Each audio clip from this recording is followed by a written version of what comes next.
여러분, 만약에 뼈가 부러져서 응급실에 막 뛰어갔는데 의사가 엑스레이 기계는 켜지도 않고 불쑥 이렇게 묻는다고 상상해 보세요. 요즘 아버지와의 관계는 좀 어떠신가요? 이렇게요. 아, 진짜 상상만 해도 황당하네요. 지금 아파 죽겠는데. 그니까요. 아마 통증 속에서도 굉장히 황당하실 겁니다.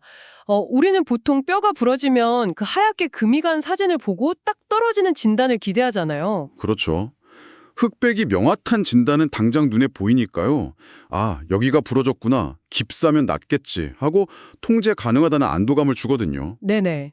그런데 오늘 우리가 함께 파헤쳐볼 주제가 바로 안교교과, 제9과, 죄, 복응, 그리고 율법입니다.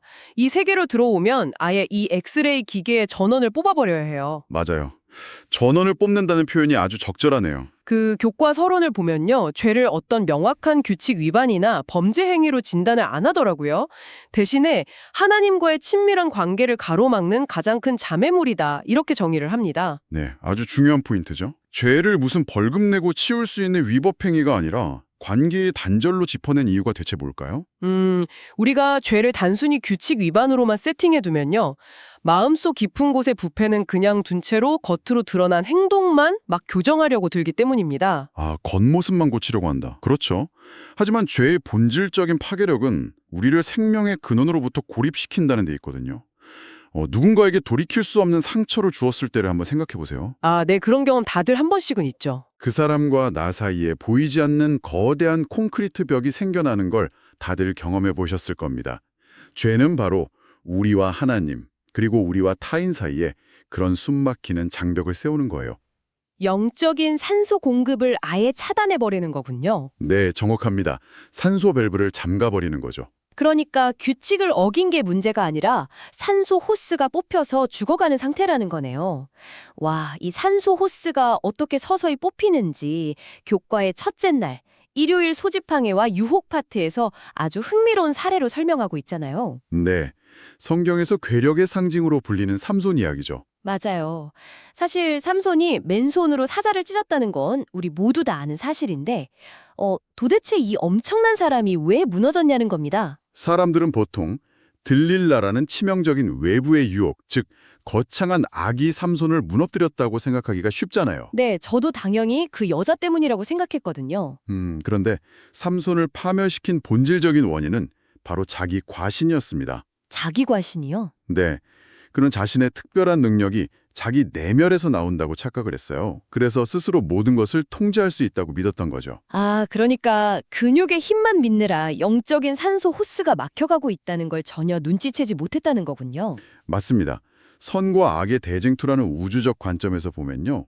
사탄의 전략은 우리가 생각하는 것보다 훨씬 교묘하고 또 일상적입니다. 일상적이라고요? 사탄이요? 네, 사탄은 우리에게 막 살인이나 강도질을 하라고 속삭이지 않아요. 대신에 그냥 스스로 하루를 거뜬히 살아낼 수 있다고 믿게 만들죠. 와, 그거 진짜 무서운 말이네요. 교과에 나오는 것처럼 넘쳐나는 직장의 업무, 끝없이 스크롤하게 되는 스마트폰 SNS, 쇼핑, 심지어 건강을 위한 운동마저도 무기로 사용합니다. 아니, 운동이나 일하는 게 나쁜 건 아니잖아요. 전혀 악한 게 아니죠. 하지만 이 행위들에 뇌의 도파민과 에너지를 다 빼앗겨서 하나님과 단 10분도 깊이 교제하지 못하게 만든다면 어떨까요? 아, 그렇게 연결이 되나요? 네, 그것이 바로 현대판 삼손의 머리카락이 소리 없이 잘려나가는 순간인 겁니다. 와, 뼈 때리는 말씀이네요. 진짜 아침에 눈 뜨자마자 막 스마트폰으로 뉴스부터 확인하고 나는 오늘도 내 힘으로 꽤 괜찮게 살아갈 수 있어. 이렇게 생각하면서 허둥지둥 집을 나서는 제 모습이 스쳐 지나갑니다. 우리 모두의 모습이기도 하죠. 철저한 자기 의존? 그게 결국 관계를 끊어내는 가장 무서운 방해물이자 유혹이었군요. 그런데 이런 삼손의 비극과 완벽하게 대조되는 분이 교과에 등장하잖아요. 네, 바로 예수님이시죠.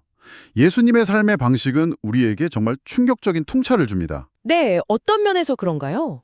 요한복음 4장 같은 곳을 보면요. 예수님도 길을 가시다 너무 피곤해서 우물가에 털썩 주저앉으시는 그런 인간적인 한계를 그대로 보여주십니다. 맞아요. 목마르다고 물 좀 달라고 하시잖아요. 그렇죠.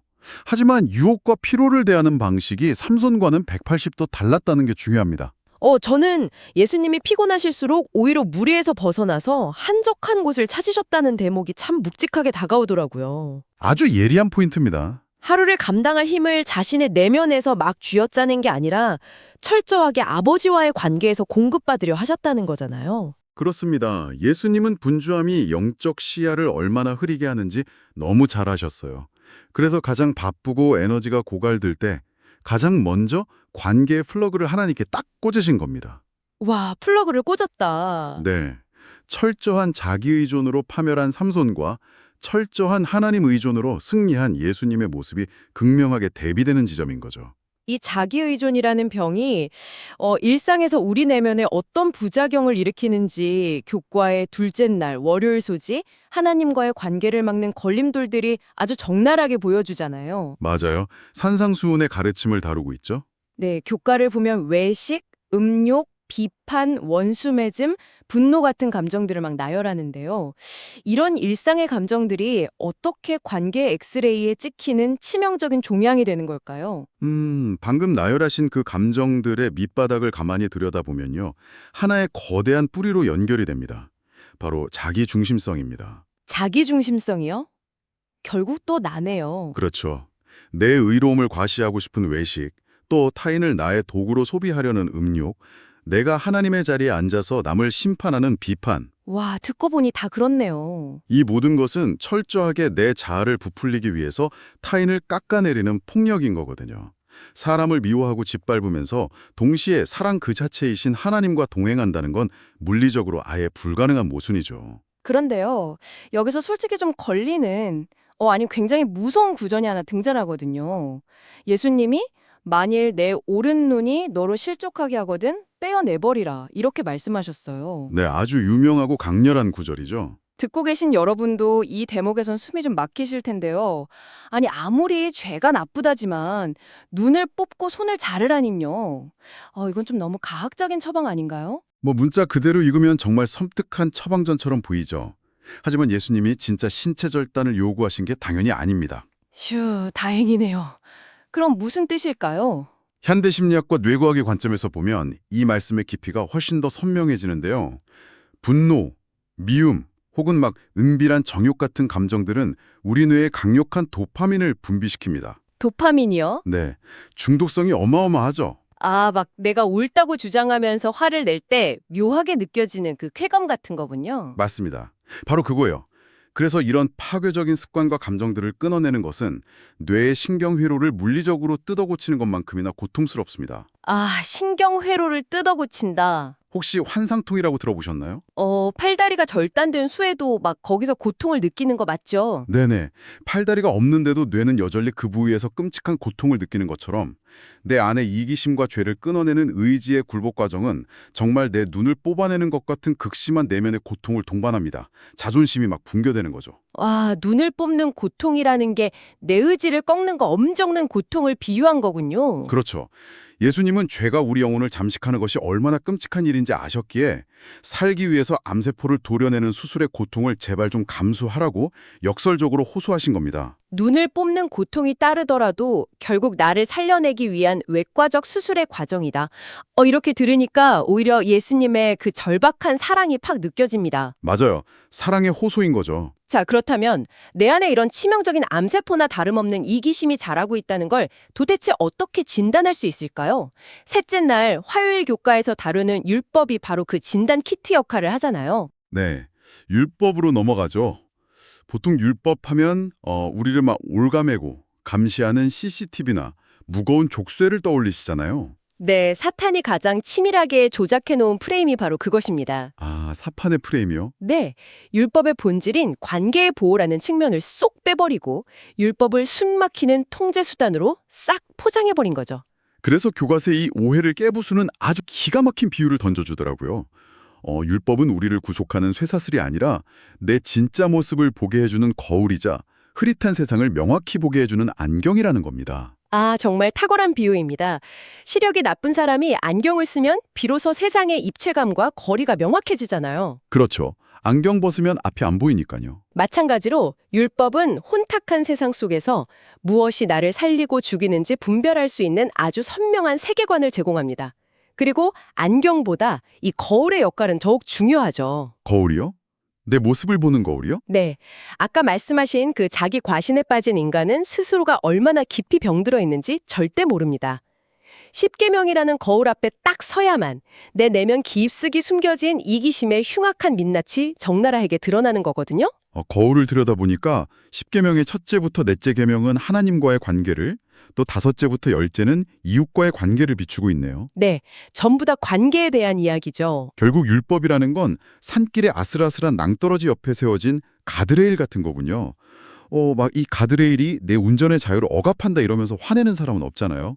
떨어져 죽지 않게 막아주는 생명줄이니까요. 정확합니다. 율법은 우리를 올가매는 게 절대 아닙니다. 죄라는 절벽으로 추락하지 않도록 하나님이 당신의 성품을 갈아서 만들어 놓으신 사랑의 울타리인 거죠. 야, 사랑의 울타리 너무 감동적인데요. 그런데 여기서 논리가 확 뒤집히는 결정적인 질문이 하나 생깁니다. 이 질문이 넷째 날 수요일 교과인 율법과 복음의 핵심이기도 한데요. 네, 어떤 질문이죠? 가드라의 비유도 참 좋고 내 얼굴에 얼룩을 보여주는 거울 비유도 너무 좋습니다. 그런데 거울을 막 아무리 뚫어지게 쳐다본다고 내 얼굴에 묻은 오물이 지워지나요? 절대 안 지워지죠. 혹은 내가 이미 가드레일을 들이받고 낭떠러지로 막 추락해버렸다면 그때 그 튼튼한 가드레일이 나를 다시 절벽 위로 끌어올려줄 수 있습니까? 와, 진리의 가장 깊은 곳을 찌르는 질문이네요. 그렇죠. 율법의 한계잖아요. 맞습니다. 바로 그 지점, 철저하게 절망적인 율법의 한계선 위에서 인류 역사상 가장 위대한 사건인 복음이 시작됩니다. 아, 율법이 할 수 없는 그 일을 복음이 한다는 건가요? 그렇습니다. 율법의 기능은 철저히 진단까지입니다. 진단만 한다. 네, 네 얼굴에 치명적인 독이 묻어있다는 사실을 깨닫고 네가 절벽 아래로 떨어져 스스로 올라갈 수 없는 죄인이라는 것을 선고하는 것. 그것이 율법이 하는 가장 거룩한 역할이죠. 하지만 군용줄은 안 동져준다. 네, 율법은 구명줄을 던져주진 않아요.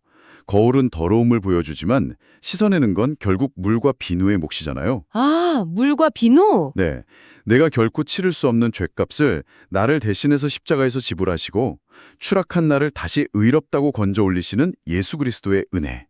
그것이 바로 거울을 닦아내는 물, 바로 복음입니다. 와, 율법과 복음이 무슨 서로 대립하는 라이벌 관계가 아니라 완벽한 한 쌍의 치료 과정이었군요.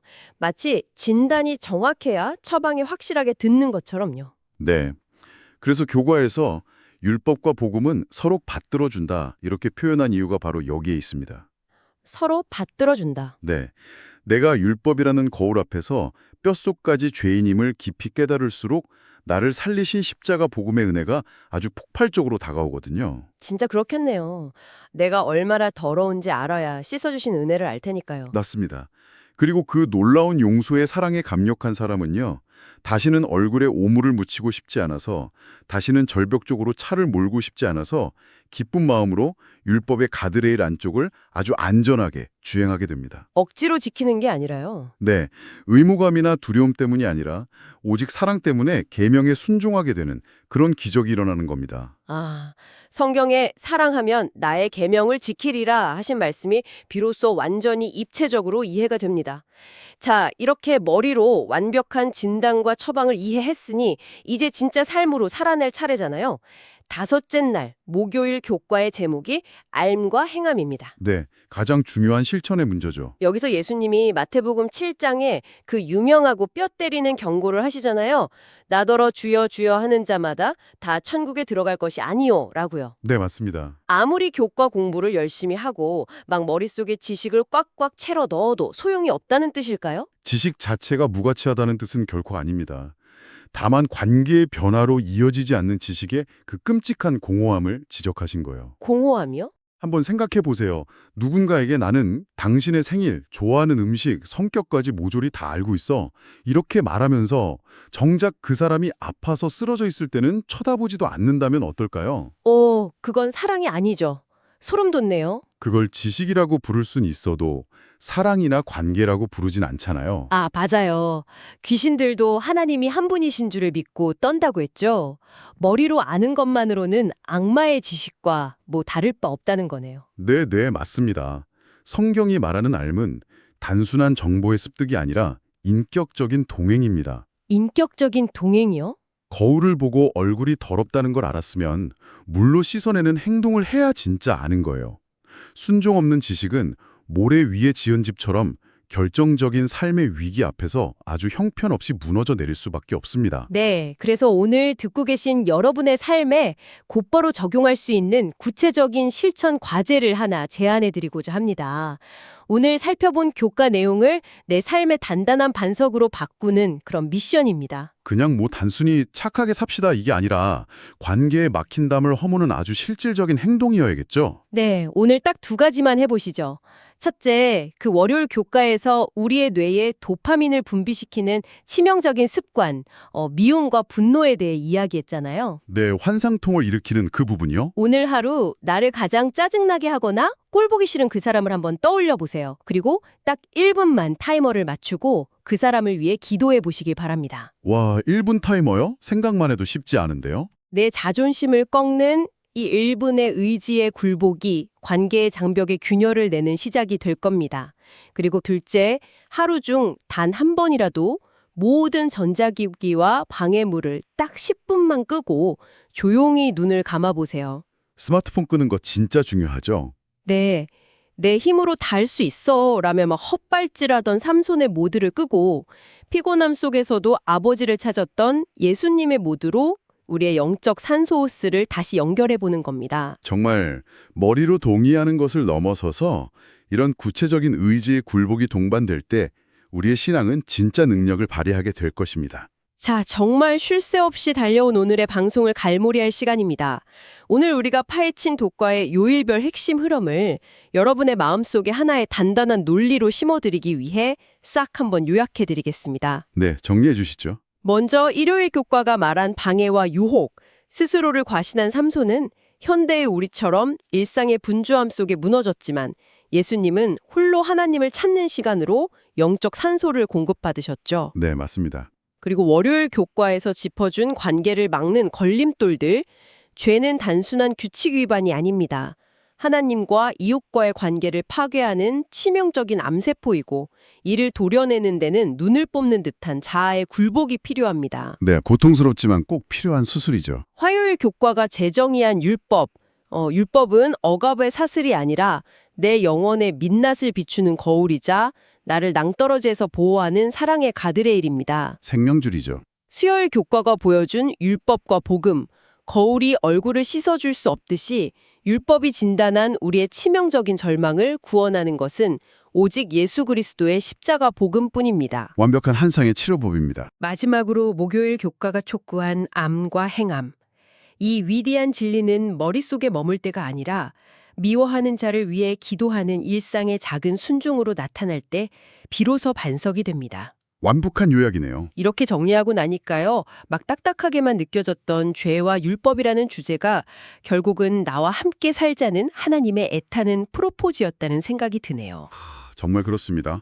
오늘 방송을 마무리하면서 여러분 스스로에게 질문해 볼 만한 마지막 생각거리를 하나 남겨드리고 싶습니다. 네, 어떤 질문인가요? 만약 여러분이 지금까지 아주 무거운 짐으로만 여겼던 그 십계명과 율법들이 차갑고 권위적인 심판관이 내려친 정죄의 법령이 아니라 당신이 다치지 않고 제발 생명의 길로만 가기를 바라는 부모님의 피눈물 나는 당부가 적힌 편지라면 어떨까요? 와, 부모님의 편지요? 그렇다면 오늘 당장 여러분은 그 편지를 그리고 그 편지를 쓰신 하나님을 어떤 마음으로 마주하시겠습니까? 차가운 법전이 아니라 부모님의 간절한 당부의 편지.